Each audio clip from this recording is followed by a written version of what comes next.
नमस्कार दोस्तों, जैसा कि आप देख रहे हो आईबीपीएस ने जो कि पियून और एमटीएस यानी मल्टीटास्किंग इनके लेवल की वैकेंसी का नोटिफिकेशन जारी किया है। तो आइए इसके बारे में अपन डिटेल में समझते हैं, है ना। और इसमें थोड़ा सा एक मिस्ट्री है, तो वो भी अपन समझ लेते हैं। जैसा कि ये लिखा हुआ है, यहाँ पे क्या लिखा हुआ है, कंप्लीट नोटिफिकेशन 2027-28, जबकि रिक्रूटमेंट आपकी कंडक्ट कब होगी 2026 में, और आपकी 2027 तक आपको फाइनल ज्वाइनिंग मिल जाएगा। पर नोटिफिकेशन में 28 मेंशन है ना, तो ये थोड़ा एक मिस्ट्री है, वो समझेंगे नोटिफिकेशन में। मैंने ऑफिशियल वेबसाइट से इसका नोटिफिकेशन डाउनलोड किया है, तो वहीं समझेंगे। अभी तो अपन यहाँ इन शॉर्ट में समझ लेते हैं। टोटल वैकेंसी की इसमें बात कर लेते हैं अपन, तो अप्रोक्सीमेटली 3000 अबाउ है, यानी प्लस है ना। और क्वालिफिकेशन की बात कर लेते हैं, तो इसमें आपका किसी भी विषय से आपका ग्रेजुएशन होना चाहिए।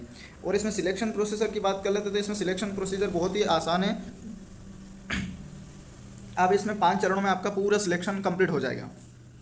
जैसा कि यहाँ प्रीलिम्स एग्जाम होगी पहले आपकी, उसके बाद आपकी मेंस होगी, मेंस के बाद आपका पर्सनालिटी टेस्ट होगा, उसके बाद इंटरव्यू होगा, इंटरव्यू के बाद आपका पर्सनल जो अलॉटमेंट होगा वो हो जाएगा, है ना। और इसमें एज रिलैक्सेशन आपको मिल जाएगा अकॉर्डिंग टू यूर कैटेगरी, जैसे कि SC ST वालों को 5 साल, OBC वालों को 3 साल, जो कि नॉन क्रिमिनल लेयर के वाले के लिए, है ना। तो इस हिसाब से रिलैक्सेशन भी मिल जाएगा। आपकी एज काउंट होगी 20 से 30 साल के बीच में अगर आप हो, तो आवेदन बेझिझक कर दीजिए। यहाँ रिजर्वेशन सिस्टम लागू रहेगा, जैसा कि यहाँ पे सॉरी एक सेकंड, जैसा कि यहाँ पे मेंशन कर रखा है इन्होंने, पूरा रिजर्वेशन सिस्टम लागू रहेगा। सिलेबस भी बहुत बढ़िया है, इसमें ज़्यादा कोई झंझट वाली बात नहीं सिलेबस में, जो कि आपका जैसे कि इंग्लिश लैंग्वेज रहेगा, क्वांटिटी एप्टीट्यूड रहेगा, रीजनिंग एबिलिटी रहेगा, journal economy, banking awareness, data analysis and interpretation रहेगा आपका, और डिस्क्रिप्टिव पेपर रहेगा। तो ये आपका मतलब 6-7 विषय रहेंगे टोटल, तो बहुत बढ़िया है। और आगे इसमें समझ लेते हैं अपन, है ना, कि क्या क्या मेन फैक्ट है। तो वीडियो के अंत तक बने रहिए, और चैनल पर नए हैं तो लाइक कर दीजिए, सब्सक्राइब कर दीजिए। तो चलिए मूव होते हैं अपन फाइनली नोटिफिकेशन पे। तो ये मैंने ऑफिशियल वेबसाइट से मैंने नोटिफिकेशन डाउनलोड किया है।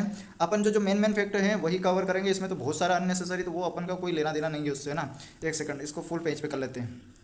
तो जैसा कि मैंने बोला था कि वो मिस्ट्री है, यहाँ वैकेंसी किसके लिए है 2027-28, इसमें यहाँ मेंशन है केवल, परंतु आगे देखना आप, इसमें मेंशन ये रहेगा कि 2026 में ही कंप्लीट हो जाएगा ये। जैसा कि यहाँ पे ऑनलाइन रजिस्ट्रेशन फॉर्म कब से कब स्टार्ट हो रहा है, तो यहाँ 1/7/2026 से स्टार्ट हो जाएगा, तो 21/7/2026 तक इसके फॉर्म फिल होंगे, है ना। ऐसा ही आपका पेमेंट का भी सेम एज इट डेट रहेगी आपकी। उसके बाद जो एडिट, अगर आप किसी प्रकार का मॉडिफिकेशन चाहते हैं, यानी कोई गलत जानकारी भर दी और उसका करेक्शन करवाना चाहते हो, तो आपका जो क्लोज डेट है 21 तारीख से 2 दिन के बीच बीच में आप इसमें करेक्शन कर सकते हैं। आपकी जो पीटी जो प्रिलिमिनरी एग्जाम होगी वो अगस्त में कंडक्ट की जाएगी आपकी। इसका जो कॉल लेटर भी अगस्त में ही आ जाएगा, जो एडमिट कार्ड जिसे बोलते हैं अपन, है ना। और इसमें ऑनलाइन एग्जामिनेशन कब होगी, तो ये भी अगस्त में ही कंडक्ट होगी, है ना। ये ट्रेनिंग होगी, सॉरी ना, एग्जामिनेशन ट्रेनिंग भी अगस्त में स्टार्ट होगी, और अगस्त में ही एग्जाम होगी आपकी। और जो लोग आपका कॉल लेटर जिन्हें प्रवेश पत्र बोलते हैं वो भी अगस्त में आ जाएगा। आपका रिजल्ट जो प्रिलिमिनरी का रिजल्ट कब आएगा, तो वो सितंबर में आ जाएगा आपका। और सितंबर में ही आपका जो कॉल लेटर आ जाएगा मेंस के लिए। अगर आप प्रीलिम्स क्लियर कर लोगे तो इसी महीने आपका वो कॉल लेटर मेंस के लिए आ जाएगा। और मेंस की जो एग्जामिनेशन रहती है ऑनलाइन, वो रहेगी आपकी अक्टूबर में होगी आपकी। और इसका फाइनल डिक्लेरेशन रिजल्ट कब आएगा, तो ये नवंबर में आ जाएगा, है ना। तो कितना फास्ट सिलेक्शन हो रहा है, बहुत बढ़िया है ना। और आगे भी देख लेते हैं। उसके बाद नवंबर में आपका फाइनल जो मेंस का रहता है ना, वो मेंस आपकी जैसे अक्टूबर में होगी, नवंबर में आपका डिक्लेयर रिजल्ट आ जाएगा। और उसके बाद पर्सनैलिटी टेस्ट आपका जो पीटी जिन्हें बोलते हैं वो भी नवंबर में होगा। कंडक्ट ऑफ इंटरव्यू, अगर आप वो उसमें पास हो जाओगे तो नवंबर दिसंबर में आपका इंटरव्यू कंडक्ट हो जाएगा 2026। और जो प्रोविजनल अलॉटमेंट आपकी नियुक्ति कब हो जाएगी, जनवरी 2027 में, यानी कि आपको जनवरी में आपके हाथ में जॉब होगी। तो बहुत बेहतरीन रिक्रूटमेंट है, और बहुत फास्ट सिलेक्शन प्रोसीजर है इसमें, है ना। वो आगे वाला मत समझना, क्योंकि उसमें 27-28 दे रखा है, तो वो पता नहीं मुझे वो भर्ती का क्या क्राइटेरिया। अपन यहाँ पे जो मेन फैक्टर है वही इसमें कवर करेंगे, है ना। ऐसे तो बहुत सारे अननेसेसरी कॉन्सेप्ट है, तो वो किसी काम के नहीं अपन को, है ना। यानी 54 पेज है, तो वो अपने काम का नहीं है। जो काम की चीज़ें वही देखेंगे अपन। अब यहाँ पे किस किस बैंक में आपकी पोस्टिंग होगी, तो आपकी जैसे कि bank of Baroda, bank of India, bank of Maharashtra, bank of Canara bank, है ना, central bank of India, bank of India sorry Indian bank, Punjab and Sindh bank, Punjab national bank, union bank of India, UCO bank, है ना, Indian overseas bank. तो इन बैंकों में आपकी नियुक्ति होगी। सैलरी की बात कर लेते हैं अपन, जो कि पोस्ट जो प्रोबेशनरी ऑफिसर जिन्हें मैनेजमेंट ट्रेनिंग बोलते हैं, उसकी पोस्ट की बेसिक सैलरी आपकी यहाँ से स्टार्ट हो चुकी है। जैसा कि आपका यहाँ पे स्टार्ट होगा 48,480 से आपका स्टार्ट हो जाएगी सैलरी। और बाकी ये सारे अलाउंसेस है, तो सभी मिलाकर आपकी मतलब तो सारे अलाउंसेस फैसिलिटीज़ वगैरह सब मिलाकर आपकी 85,920 टोटल आपकी ये रहेगा, जिसमें सारे मतलब फैसिलिटीज़ यहाँ पे अवेलेबल। जैसा कि यहाँ लिखा गया है कि the officer will be the eligible for allowances and the frequents as per rule of the participating bank in force from time to time, है ना। जो भी आपका जैसे महंगाई भत्ता जिन्हें डी है, तो वो सारे टाइम टू टाइम अपडेट भी होते रहेंगे आपके। अब इसमें नेशनलिटी और सिटीजनशिप से क्या होनी चाहिए, तो यहाँ पे मेंशन कर रखा है कि आप भारत के अलावा नेपाल भूटान के भी होंगे तो चलेंगे, और रिफ्यूज यानी कि 1 जनवरी 1962 से जो माइग्रेट होके आए इंडिया में, कहाँ से, तो Pakistan, Burma, Sri Lanka, eastern Africa, Kenya, Uganda, United Republic of Tanzania, है ना, जम्बाबिया, मालदीव, जायर, इथोपिया, वियतनाम, इन देशों से अगर आप आए हो कब 1 जनवरी 1962 के पहले, है ना, तो आप इसमें आवेदन कर सकते हो। आपकी एज की बात कर लेते हैं तो मिनिमम आपकी 20 साल होनी चाहिए और मैक्सिमम 30 साल होनी चाहिए। एज का ये जन्म दिनांक दे रखा है कि 1996 से 2006 के बीच में आपका जन्म होना चाहिए, वो भी स्पेशल तारीख दे रखी है। अगर आप एक स्पेशल कैटेगरी में आते हो जैसे कि SC ST वालों के, तो इसको 5 साल का रिलैक्सेशन मिल जाएगा, OBC को 3 साल का मिल जाएगा। और विकलांग कैटेगरी में आते हो तो किसी भी मतलब कैटेगरी का हो, अगर वो विकलांग बंदा है या फिर राइट्स 2016 में जो राइट्स हुए थे उसमें विकलांग हुए तो उनको 10 साल का रिलैक्सेशन मिल जाएगा। अगर आप एक्स सर्विसमैन हो या गवर्नमेंट सर्विसमैन हो या ऑलरेडी बैंक में सर्विस कर रहे हो आप, तो उसको 5 साल का रिलैक्सेशन उसको मिल जाएगा इसमें, है ना। अब नेक्स्ट अगला देख लेते हैं अपन, मेन फैक्ट ही इसमें अपन कवर करेंगे, ऐसे तो बहुत सारे हैं और डिटेल में एक्सप्लेन करा तो वो अपने काम का नहीं है, क्योंकि अपन डिटेल में करेंगे तो बहुत टाइम है, क्योंकि 54 टोटल पेजेस है ना। ये डिसिप्लिन किसको मतलब डिसेबल किसको मानेंगे, विकलांग किसको मानेंगे, तो वो सारा इनमें बहुत सारा फैक्ट दे रखा है ना। अपन मेजर फैक्ट पे बात करें तो बढ़िया रहेगा, क्योंकि यहाँ पे तो बहुत सारा है ना। ये इकोनॉमिकल किसको मतलब इकोनॉमिकल विकलांग यानी EWS किसको माना जाएगा, तो उसमें ये क्राइटेरिया दे रखा है कि आप जो अगर EWS में हो तो आपकी क्या होनी चाहिए सैलरी कितनी। यहाँ पे एग्रीकल्चर जो लैंड है वो 5 हेक्टेयर से ज़्यादा नहीं होनी चाहिए आपकी, अगर है तो आप EWS में नहीं हो, है ना। रेसिडेंस जो फ्लैट है आपका वो कितना 1000 स्क्वायर फीट के ऊपर है तो भी आप नहीं माने जाओगे, 1000 से नीचे होना चाहिए, है ना। या 100 स्क्वायर फीट से अगर नोटिफाइड है जो म्यूनसिपल कॉर्पोरेट यानी कि आप शहरी क्षेत्र में तो 100 स्क्वायर फीट होगा का प्लॉट भी होगा तो भी आप इसमें काउंट हो जाएंगे, है ना। और जो रूरल वाले 200 स्क्वायर फीट, तो इस हिसाब से इन्होंने मतलब उसका क्राइटेरिया डिसाइड कर रखा है ना, EWS वालों के लिए। हाँ, अब यहाँ पे क्वालिफिकेशन की देख लेते हैं, जो कि एजुकेशन क्वालिफिकेशन आपकी कब से काउंट होगी, तो 21/7/2026 से। इसमें किसी भी विषय से आपका ग्रेजुएशन होना चाहिए, है ना। उसमें आपकी जो ग्रेजुएशन की डिग्री है वो गवर्नमेंट द्वारा मान्यता प्राप्त यूनिवर्सिटी से होनी चाहिए, है ना। किसी भी यूनिवर्सिटी से हो परंतु गवर्नमेंट अप्रूवल होनी चाहिए वो, है ना। ये मेंशन कर रखा है इन्होंने और कुछ नहीं।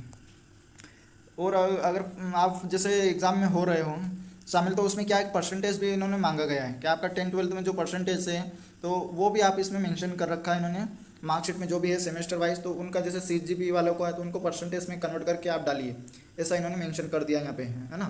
ये सारे परसेंटेज बेस मतलब वो फॉर्म फिल करते समय ध्यान रखना, आप कैलकुलेटर से यूज़ करके फिर परसेंटेज डालना। एप्लीकेशन फ़ीस की बात कर लेते हैं अपन, तो जैसा कि यहाँ मेंशन कर रखा है आपका 175 रुपये किसके लिए है ना, inclusive of GST for SC ST और विकलांग कैटेगरी वालों के लिए। अगर अनरिजर्व कैटेगरी वालों के लिए क्या रहेगा 850 रुपये रहेगा, इसमें भी GST इंक्लूड रहेगा ना।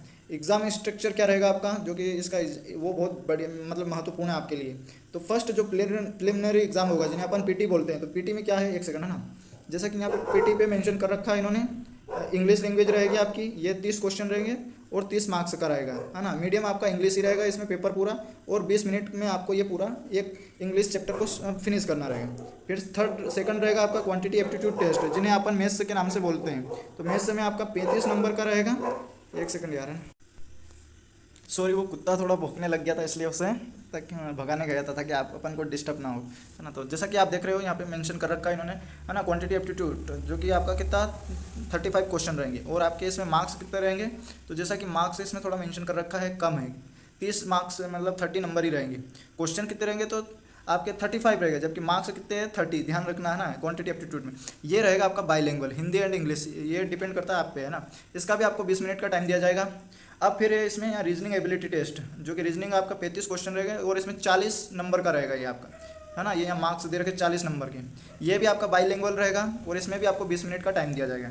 और इसमें टोटल लिंक की बात करें तो 100 क्वेश्चन रहेंगे, 100 मार्क्स रहेगा, है ना। और इसमें टोटल टाइम 1 घंटे का रहेगा आपके पास। और नेक्स्ट अगला देख लेते हैं इसमें मेंस के बारे में। तो ये मेंस का भी इन्होंने डिस्क्राइब कर रखा है। तो इसमें फर्स्ट पार्ट रहेगा रीजनिंग का, सॉरी यार, है ना, क्वेश्चन 40 रहेंगे, मार्क्स 60 रहेगा आपका। ये बाईलिंगुअल रहेगा, आपको टाइम 45 मिनट का दिया जाएगा। और सेकंड रहेगा आपका chapter general economy, banking awareness, digital finance awareness, include RBI circulars, है ना, सारे इसमें कवर हो जाएंगे। यहाँ से आपको केवल 50 क्वेश्चन रहेंगे और 60 मार्क्स रहेंगे। ये बाईलिंगुअल रहेगा, हिंदी इंग्लिश, और ये 35 मिनट का आपको टाइम दिया जाएगा इसमें। अब सेकंड आपका थर्ड जो रहेगा वो रहेगा आपका इंग्लिश लैंग्वेज। तो इसमें ध्यान रखना बेसिक इंग्लिश नहीं आएगी। 40 नंबर का रहेगा और इसमें जो मार्क्स रहेगा वो 20 नंबर के रहेंगे। 40 क्वेश्चन रहेंगे और मार्क्स 20 रहेंगे, यानी कि 1/2 का आपका इसमें रेशियो रहेगा, है ना। और यहाँ पे दे रखा है पूरा मीडियम आपका इंग्लिश में ही रहेगा। इसमें 35 नंबर रहेंगे आपके टोटल, जो 35 मिनट दिया जाएगा, सॉरी, है ना।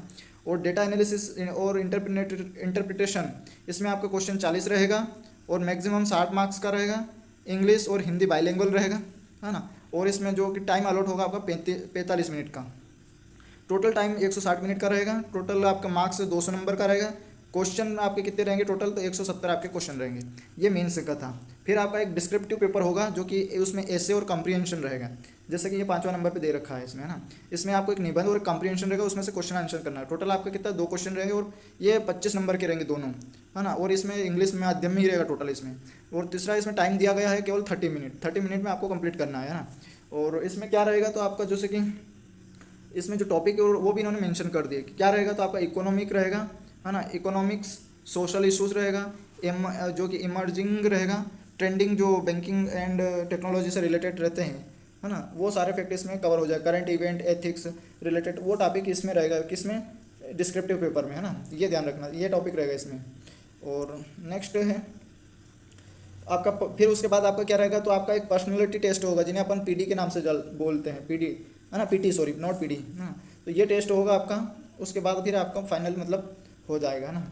तो यहाँ पे ये इस स्टेज से होके गुजरेगा। फिर आपका जैसे वो हो जाएगा, उसके बाद आपका रहेगा फाइनल कट ऑफ हो जाएगा यहाँ, जैसा कि यहाँ पे मेंशन कर रखा है, cut off score main online mains exam का, तो वो भी आपका अनाउंस हो जाएगा।